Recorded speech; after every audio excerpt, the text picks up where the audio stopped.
The sweat cooling on my skin felt like a second layer, slick and intimate under the dim bedroom light.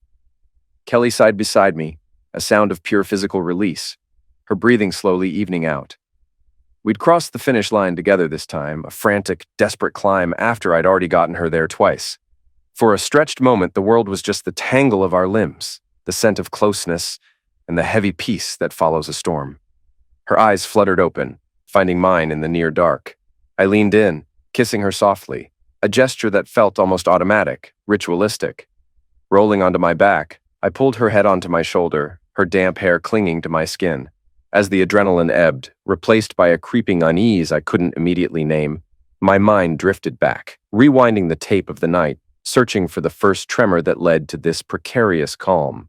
It had started innocently enough, or so it seemed. Our usual last Friday of the month ritual with Chuck and Beverly Conrad. Legal seafoods, first oysters, chowder, the comfortable rhythm of shared histories, and easy complaints about work. Then, Phoenix Landing. The bass thrummed through the floorboards, a physical presence in the crowded room. Lights strobing across faces flushed with alcohol and anticipation. We downed the first round fast, a mix of beers and elaborate cocktails. A few obligatory dances followed, swapping partners with the Conrads, laughing, maybe a bit too loudly. Back at the high-top table, waiting for the waitress, the vibe in the club shifted. A ripple of whispers, heads turning, phones subtly angling for pictures. "What's going on?" Beverly craned her neck, her eyes wide. Then we saw him. James Wilson, the Patriots' shiny new quarterback, golden boy incarnate, striding in with an entourage that radiated importance. They commandeered a VIP section across the room, a magnetic pole pulling the club's attention. Things settled slightly, a low buzz replacing the initial wave until another entrance caused a second stir. Brianna Brown, local TV host, former Miss Massachusetts, a Miss America finalist. Objectively stunning, with rumors swirling about network offers, bigger markets. Her group settled closer to us, near the DJ booth. Beverly practically vibrated, her gaze fixed on Wilson. "Good God," she breathed, fanning herself dramatically. "He could park his boots under my bed, tonight, right now."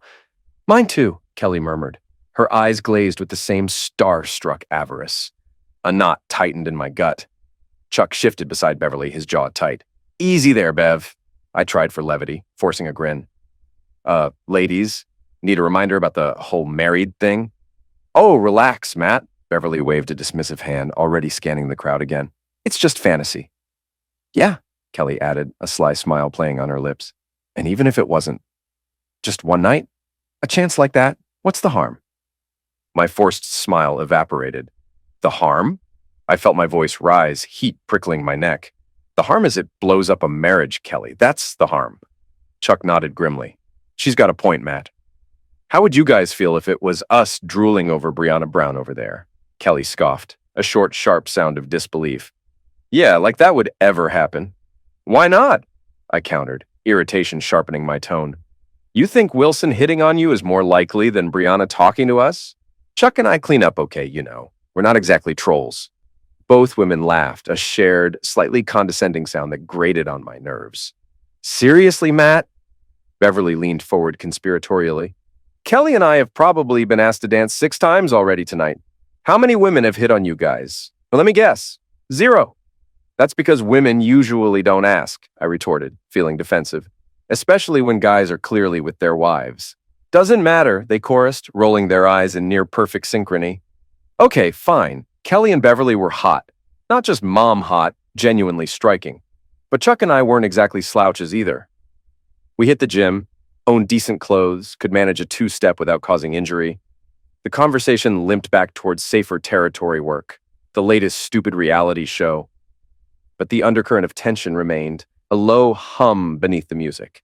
Then Beverly started doing this weird, hyperventilating clap, bouncing in her seat like she was trying to resurrect Tinkerbell. Oh my God, he's coming over here," she hissed, eyes glued over my shoulder. "Who?" I started to ask, turning. And there he was, James Wilson, making his way through the tables, pausing for selfies, flashing that $1,000,000 quarterback smile. He was working the room like a politician, shaking hands, radiating effortless charisma. Finally, he stopped at our table, his gaze sweeping over us before landing on Kelly. "Excuse me," he said, his voice smooth as bourbon, directing the question ostensibly at me, but his eyes locked on my wife. Would you mind terribly if I asked your lovely wife for a dance? He asked. Points for feigned politeness, I guess. A spiteful part of me wanted to say, yeah, actually, I do mind, piss off. But then I saw Kelly. Her head was already nodding, bouncing like a dashboard bobblehead, a delirious grin plastered on her face. Defeated, I gave a curt nod. He didn't even need to verbally ask her. She was already sliding out of her seat, her hand eagerly finding his outstretched one. They moved towards the dance floor, and I watched them go, a bitter taste flooding my mouth. I had to admit, they looked good together, him tall and athletic, her radiant and clearly thrilled. But when the DJ switched to a slow jam, Ed Sheeran crooning something about perfection, and she melted into Wilson's arms, pressing herself against him, her head tilting back to look up at him. Something hot and ugly coiled in my stomach. Pure, unadulterated rage. I was halfway out of my seat, ready to do something monumentally stupid, when a warm hand landed gently on my shoulder. May I have this dance? A melodic voice inquired. I spun around, probably looking like a slack-jawed idiot, straight into the most startlingly blue eyes I'd ever seen. Brianna Brown, standing right there, smiling at me. It felt surreal, like I'd slipped into an alternate timeline. Numbly, I stood, letting her lead me towards the dance floor. The same slow song was playing. She wrapped her arms around my neck as we started to move, her body fitting against mine with an easy confidence. Her breasts, perfect and firm beneath the thin fabric of her top, pressed against my chest. Instinctively, I placed my hands on her waist, cautious. She took my hands, guiding them lower, onto the curve of her back, dangerously close to her phenomenal A. Okay then. Sorry, I mumbled, feeling foolishly starstruck and utterly confused. Not to sound ungrateful, but why me? There have got to be 10 guys here more in your league. Her laugh was low and musical, genuine amusement sparkling in those incredible eyes. I saw what happened, she said softly, nodding towards where Kelly was still fused to Wilson. She must have seen the thundercloud form on my face. Your wife and the quarterback, I understand how you're feeling. I've seen it before. Her expression sobered. It rarely ends well, I'm afraid. What do you mean? Almost every weekend, she explained, her voice barely audible over the music. A guy like him in a place like this, he picks someone. And more often than not, the woman leaves with him. Husband, boyfriend, left standing there, looking like a fool. The rage I felt towards Kelly was momentarily eclipsed by a cold dread. You think she'll... Sometimes, Brianna conceded. They come back to their senses, go home with the one they came with. I was hoping maybe seeing you dance with someone else might nudge her towards the right decision. But why? I asked, bewildered. Why do you care? Who are we to you? A shadow flickered across her face. She looked away for a beat, and I could have sworn I saw the brief glint of a tear before she blinked it away. Long story, she murmured. Maybe I'll tell you sometime. Depends how the night goes. She offered a small smile. Brianna, by the way. I know, I managed. I recognized you. Matt Smythe. She raised an eyebrow. Smythe? With a Y and an E? I grimaced. Yeah, sounds pretentious as hell, right? Parents are originally from England, wanted to keep a connection, I finished, making air quotes. The song ended. I mumbled thanks, escorted her back towards her table, feeling dazed, and retreated to mine. Kelly was already back, her eyes spitting venom. Well, the conquering hero returns, she sneered, her voice dripping sarcasm. Enjoy your little spin with Miss Local News. Why is me dancing with Brianna any worse than you grinding on Wilson? I shot back, my own anger flaring. Oh, it's Brianna now, is it? Her lip curled. Getting cozy fast. I bet you called him Mr. Wilson, didn't you? She had the grace to blush slightly at that, a faint pink staining her cheeks. As you say, I muttered, sliding back into my seat. We rejoined the conversation with Chuck and Beverly, but the air was thick enough to choke on. Every shared glance felt loaded, every laugh forced. About an hour crawled by, fueled by more drinks I barely tasted. Then Kelly announced she needed the restroom. Usually, Beverly would trail her like a pilot fish, but tonight Bev just nodded. Actually, Beverly said, standing up herself, I need to grab my wrap from the coat check. Getting chilly. She headed towards the club's entrance. Beverly returned a few minutes later, settling back at the table, looking oddly flushed. But Kelly didn't reappear. 5 minutes stretched into 10, 15. The knot in my gut tightened into a fist. I'm gonna go check on her, I said, pushing my chair back. Beverly shot me a wide-eyed look, almost fearful, but didn't say anything. My path to the restrooms led past Brianna Brown's table. She saw me coming and stood, intercepting me with a hand gently placed on my chest. The contact sent a jolt through me. Please, Brianna, I just need to see if Kelly's okay. Matt, she said softly, her eyes full of pity. I don't think she's in there. Wilson headed towards the back exit around the same time she went to the restroom. Neither of them came back. She gestured towards the restrooms anyway. Go ahead. Check the men's. I'll check the ladies. But I don't think we're going to find them. She was right. Both restrooms were empty. A sick, heavy certainty settled in my stomach. We walked back to our table. Chuck's eyes widened, seeing Brianna with me again, but Beverly looked even more panicked than before, avoiding my gaze. Beverly, I said, my voice dangerously low. Kelly seems to be gone. Did she leave? Do you know anything about this? Chuck, finally tearing his eyes off Brianna, swiveled towards his wife. Bev, he prompted, his tone sharp. What did you do? Beverly wrung her hands, her face pale. I got her coat from the check, she stammered. Met her by the front door, gave it to her. How did you know she needed it? I demanded, the pieces clicking into place with sickening clarity. Why did she need her coat, Beverly? The way she looked at me. When she went to the restroom, Beverly mumbled, tears welling up. She needed it to leave. With Wilson. If I hadn't already been standing, I would have shot out of my chair. You helped her? You thought that was a good idea? Why? My voice cracked with disbelief. It's James Wilson, Beverly defended weakly. This might be her only chance, a real celebrity. It's once in a lifetime. A real celebrity? The phrase echoed Kelly's earlier words, mocking me. Come on, Matt, Beverly tried, attempting a shaky laugh. It's not that big a deal. Besides, she added, glancing pointedly at Brianna, looks like you didn't exactly go home alone either. I'd almost forgotten Brianna was still standing there, a silent observer. I wouldn't be so sure about that, Brianna said quietly, her gaze meeting mine. Then, with surprising force, she grabbed my hand. Come on, Matt, let's get out of this place. She towed me towards the exit, a lifeline in the churning sea of my humiliation and rage. We collected our coats. As I held hers for her, the absurdity of the situation hit me. Thanks, I said numbly, for the ego rescue attempt back there. Guess I'll just head home now, to my empty house, figure out how to unmarry myself. Why do you assume it's over? Brianna asked, watching me closely. This wasn't just some drunken mistake, I said, bitterness coating every word. This was calculated, and Beverly helped her. This is a whole new level of disrespect. Let's take your car, Brianna said suddenly, a determined glint in her eyes. What? Where are we going? Why should Kelly be the only one having a once-in-a-lifetime experience tonight?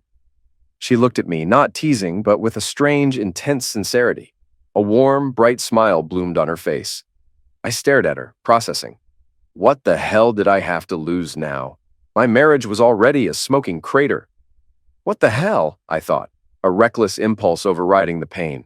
I didn't have any better offers. Numbly, I looped an arm around her waist, mirroring her earlier gesture, and we walked towards the parking garage. We found my car, a sensible sedan that suddenly felt incredibly inadequate. Where to, my lady? I asked, trying for a lightness I didn't feel. She gave me directions to a high-end condo building downtown, the kind with concierge service and skyline views. The garage attendant looked ready to wave me off until he spotted Brianna in the passenger seat.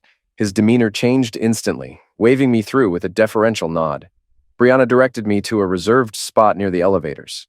Upstairs, her apartment was stunning. Floor-to-ceiling windows offered a panoramic vista of the glittering city lights. It screamed success, a world away from the suburban life I shared with Kelly. Brianna tossed her coat onto a plush armchair, and I awkwardly followed suit. Drink? She offered, heading towards a sleek, modern bar setup. Whatever you're having, I mumbled, still feeling slightly shell-shocked. She poured 2 generous glasses of crisp white wine, handed one to me, and then patted the spot beside her on a long, low sofa. I sat, the silence stretching between us, punctuated only by the soft strains of jazz drifting from hidden speakers. I sipped the wine, the cold liquid doing little to numb the ache in my chest. What was her angle here? Did she seriously expect this? Could I? My mind replayed Kelly melting into Wilson's arms, the smug look on his face, Beverly's betrayal, Kelly's defiant sneer. My marriage vows felt like ashes in my mouth. Kelly had clearly torched hers. Could I? As Beverly had so helpfully pointed out, this was a kind of once-in-a-lifetime situation, too. Brianna seemed to sense my turmoil, or perhaps just grew impatient.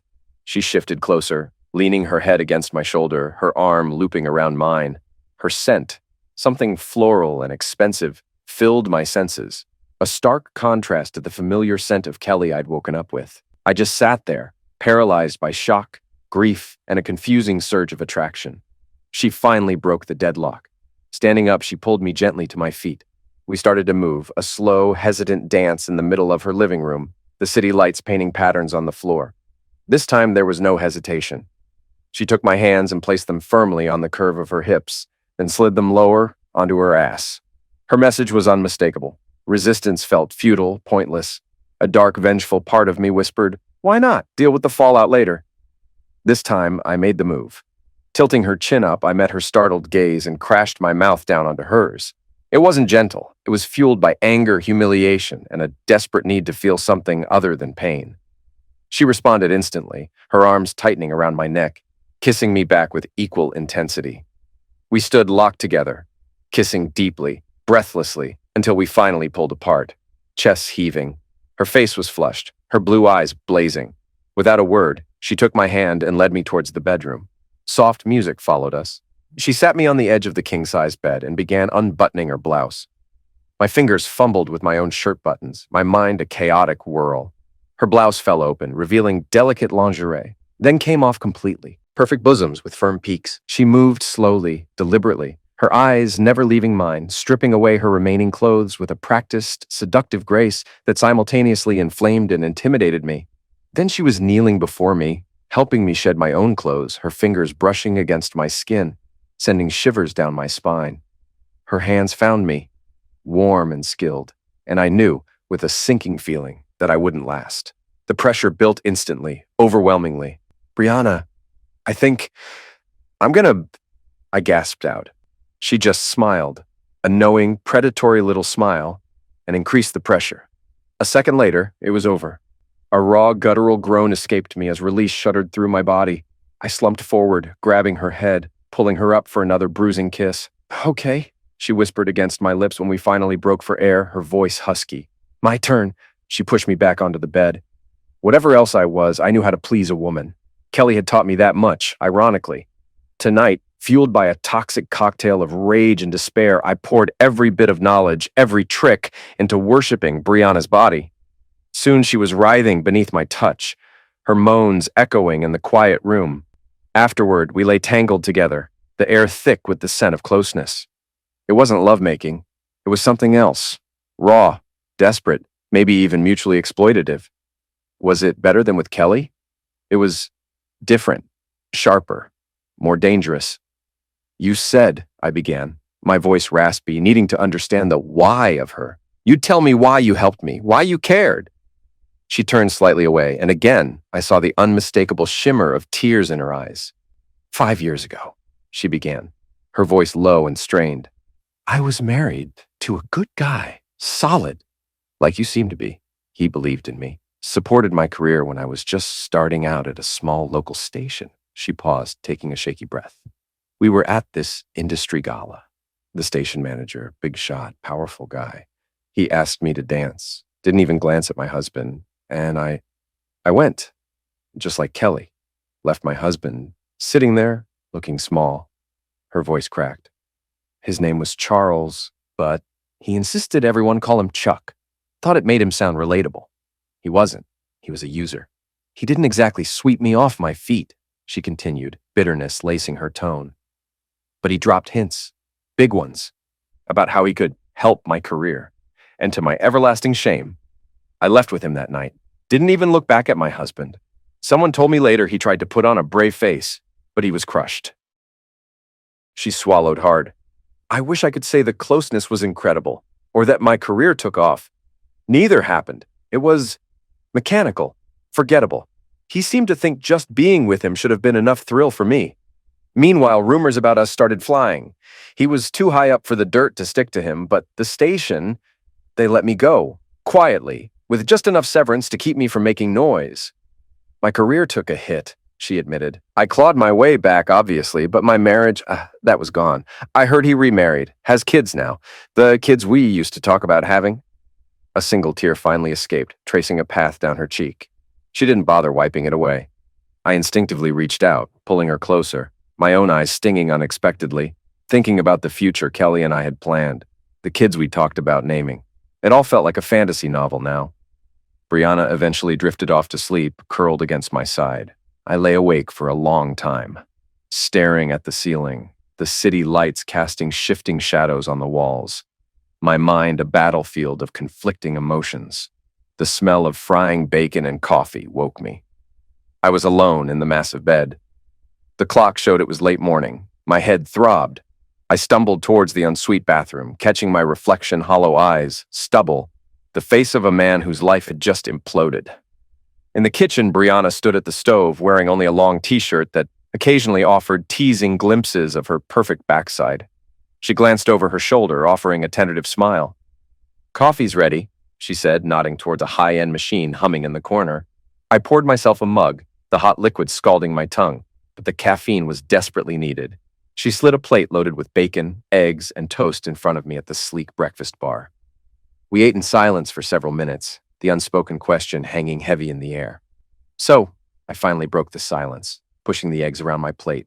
Where do we go from here?" Brianna took a slow sip of her coffee, her expression thoughtful. "First," she said carefully, "you and Kelly have to figure out where you go. Can your marriage survive last night? Can either of you? And us?"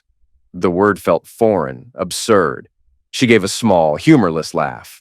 "Matt, there is no us. Not right now, anyway. We had a night, fueled by a lot of complicated emotions. We barely know each other. And until you figure things out with Kelly, you're still married, legally and maybe emotionally." She leaned forward slightly. If things with Kelly are truly over, maybe we could see each other, see if there's anything here beyond last night. But I need to be upfront." Her gaze became serious. "My career comes first right now. If a bigger opportunity comes along, I'll likely take it. I might have to move. Could you handle that? A long-distance thing? And my job, it attracts attention, gossip, rumors. If we did become something, I promise you, it would only be gossip. But you'd have to be strong enough to trust me and ignore the noise." She stood up, walking around the counter to stand in front of me. "Now go home. Face your wife. See if there's anything left to salvage." She placed her hands on my shoulders, leaned in, and gave me a warm, lingering kiss on the lips. "Here's my card. Call me. Let me know how it goes." And just like that, she gently steered me towards the door, sending me back out into the harsh daylight to confront the wreckage of my life. Pulling up to my house felt like arriving at a crime scene. Just as I killed the engine, a sleek black SUV pulled away from the curb. Wilson's car. Kelly was walking up the driveway, her stride defiant, though her eyes looked puffy. She smelled faintly of expensive soap and unfamiliar cologne. We reached the front door simultaneously. My key slid into the lock. It turned. I hadn't changed them. Not yet. She brushed past me without a word, heading straight for the stairs. I closed the door, the click echoing in the sudden silence. "Where were you?" she demanded, turning on the landing, hands on her hips, projecting accusation as a shield. The audacity stunned me. She was asking me? After disappearing with another man? "I was with Brianna Brown," I said flatly, the words tasting like poison. Kelly burst out laughing, a harsh, ugly sound. "Oh, please, Matt, as if you probably crawled into some cheap motel to lick your wounds." The utter contempt in her voice snapped something inside me. "No, ask Chuck and Beverly. They saw her ask me to dance. They saw us leave together." "She probably felt sorry for you," Kelly shot back, tossing her hair. "Put on a little show so you wouldn't look like such a pathetic loser standing there alone. I bet she ditched you the second you were out of sight." This wasn't going anywhere productive. There was no remorse, no apology, only deflection and derision. The hope that maybe, just maybe, we could talk this through, find some way forward, shriveled and died. This wasn't a crack in the foundation. The whole structure was rotten. Without another word, I turned and walked towards the master bedroom closet. I pulled down a large suitcase, threw it open on the bed, and started yanking my clothes off hangers, stuffing them haphazardly inside. Kelly watched me, her arms crossed, a smug, disbelieving smirk on her face. She thought I was bluffing. Her expression only began to falter when I zipped the bulging suitcase shut, hefted it off the bed, and walked past her towards the front door. "Wait," she said, her voice suddenly uncertain. You're not actually leaving just because I had one little fling?" One little fling? I spun around, the suitcase dropping to the floor with a thud. "You humiliate me in front of our friends. You disappear with another man. You have your friend help you sneak out, and you call it a little fling. No, Kelly, I'm leaving because of the complete, utter lack of respect. You have none for me. Maybe you never did." I took a deep breath, letting the next words land like blows. And for the record, I did spend the night with Brianna, and yeah, it was pretty freaking amazing. I came back here thinking maybe we could deal with our mutual issues, but I see now that's impossible. I picked up the suitcase again. "Don't call me, and I'll figure out what's next." I walked out, leaving the front door wide open behind me. I saw her standing there in the entryway, silhouetted against the light, watching me go. I didn't look back. I got in my car, drove around the corner, pulled over to the curb, and finally let the hot tears of rage and betrayal flow. That night, fueled by cheap motel whiskey and a burning, destructive anger, I drove back to the house. The lights were off. Kelly must have gone to her parents' or Beverly's. I let myself in, the silence amplifying my fury. I went straight to her closet, pulling out armfuls of her clothes, the expensive dresses, the shoes she loved, the lingerie. I gathered photos of us from the walls, swept trinkets off her vanity. I dragged it all out to the backyard, piling it near the old fire pit, doused it with lighter fluid. The match flared, and the pile erupted in an angry orange bloom, sending acrid smoke into the night sky. I stood there, watching the flames consume the remnants of our life together, the heat searing my face. Then I pulled out my phone, recorded the bonfire, zooming in on a half-burnt photo, on a favorite sweater turning to ash. Sent the video directly to Kelly's number. No message, just the flames. It felt brutal, ugly, but satisfyingly final. The next morning, hungover and hollowed out, I called a divorce lawyer. The confrontation Kelly initiated wasn't long in coming. A few days later, she showed up at the house while I was there packing more essential items. She hammered on the door, screaming my name. I'd anticipated this. I'd already had the locks changed the day after the fire. I opened the door, just a crack, the security chain firmly in place. "Matt, what the hell did you do? Let me in!" she shrieked, her face contorted with fury. "Did you sleep with him, Kelly?" I asked again, my voice cold, detached. "That's none of your freaking business!" she spat, trying to shove the door open. "What I do with my body is my choice. Now open this door." "Then you don't live here anymore," I stated flatly. I pulled a thick envelope from my back pocket, the divorce papers I'd had rushed. I pushed them through the crack in the door. "You've been served?" Her eyes widened in shock, then narrowed in pure rage. She snatched the envelope, ripped it open, glanced at the documents, and then launched herself at the door, clawing at the small opening, trying to reach me. "You bastard! You absolute bastard!" I slammed the door shut, the deadbolt clicking firmly into place. Her fists hammered against the solid wood. "You think you're winning?" she screamed, her voice muffled but still venomous. "You loser! You think this hurts me? Fine, go! I'm leaving you for someone better anyway. Someone rich, someone who isn't a pathetic little man like you. You'll be sorry. You'll regret this forever." I leaned my forehead against the cool wood of the door, listening to her rage slowly fade as she presumably stormed off. Regret? Maybe. But relief washed over me in a surprisingly powerful wave. It was done. Life diverged sharply after that. Kelly, true to her word, started dating James Wilson publicly.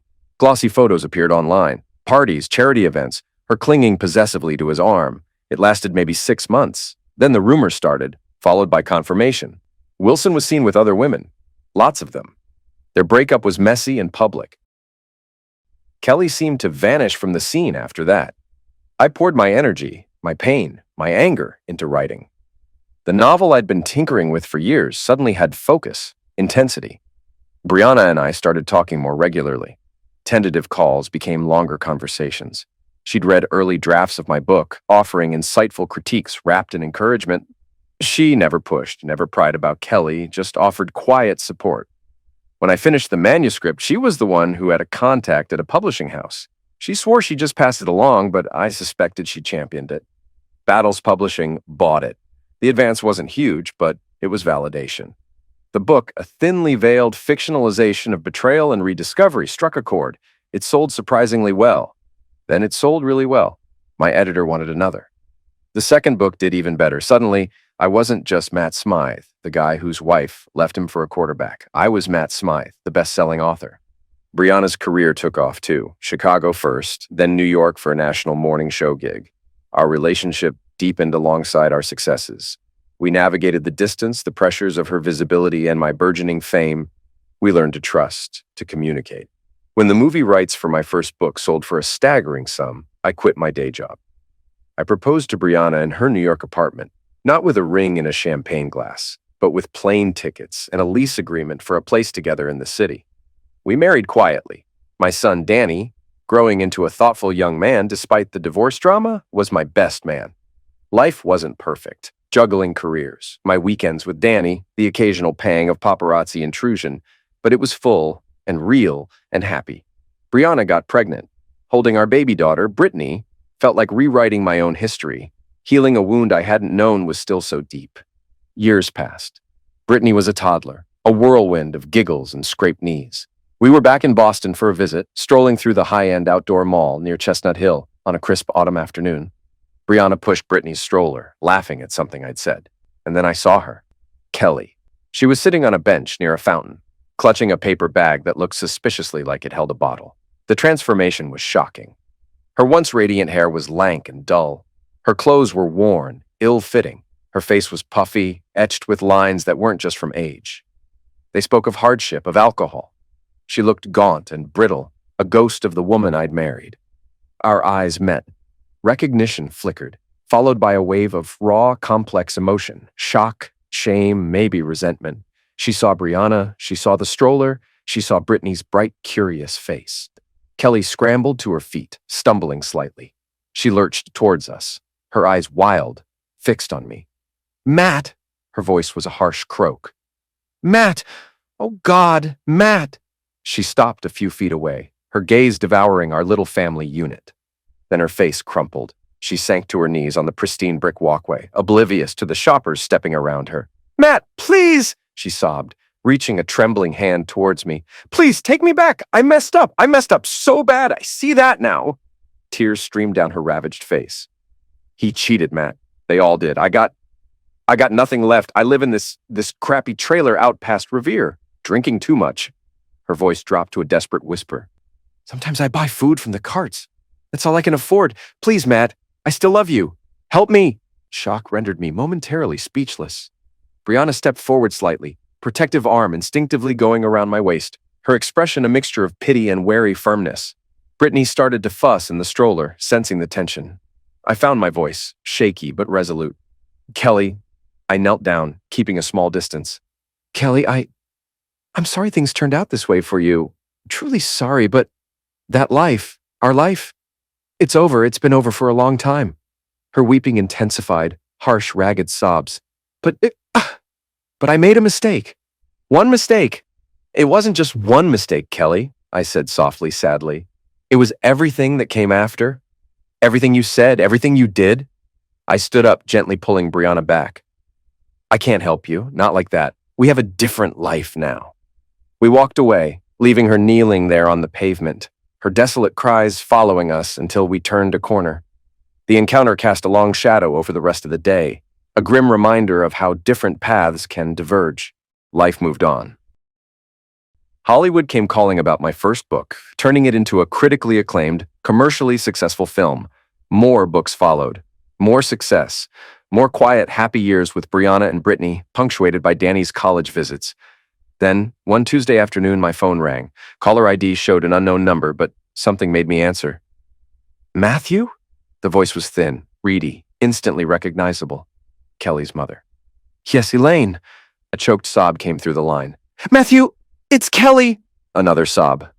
They found her this morning in her trailer." Her voice broke completely. She wasn't breathing, Matthew. The paramedics, they said. I stood frozen in my sunlit office, the view of Central Park suddenly meaningless. A cold weight settled in my chest. Elaine, I'm so sorry, I managed, the words feeling inadequate. We need help, Matthew, she pleaded, her voice thick with tears and something else. Resentment. For the funeral. She didn't have anything. No insurance, nothing saved. Please, Matthew, you're successful now. We saw the movie. Then her tone shifted, grief twisting into raw accusation. This is your fault, you know? She suddenly shrieked, the veneer of politeness cracking. You threw her out. That stupid fire. You broke her. She was never the same after you left her. You destroyed her life. This is on you. I didn't argue. Didn't defend myself. What was the point? I listened silently as she vented her grief and blame, the words washing over me. Finally, her tirade sputtered out, replaced by ragged weeping. I'll send money, Elaine, I said quietly. Whatever you need for the arrangements, just let me know where. She mumbled the details through her tears. I wrote them down. Thank you, Matthew, she whispered, sounding utterly defeated. Then, a final parting shot. I hope you're happy. She hung up. I stood there for a long time, phone still pressed to my ear, the silence deafening. Sadness washed over me, profound and heavy. Sadness for the vibrant woman Kelly had once been, for the life she'd thrown away, for the ugly way it had ended. Maybe Elaine was right. Maybe some of it was my fault. The fire, the harsh words. But Kelly had made her choices too. We both had. Slowly, I lowered the phone, sat down at my desk, pulled out my checkbook, and sent the money.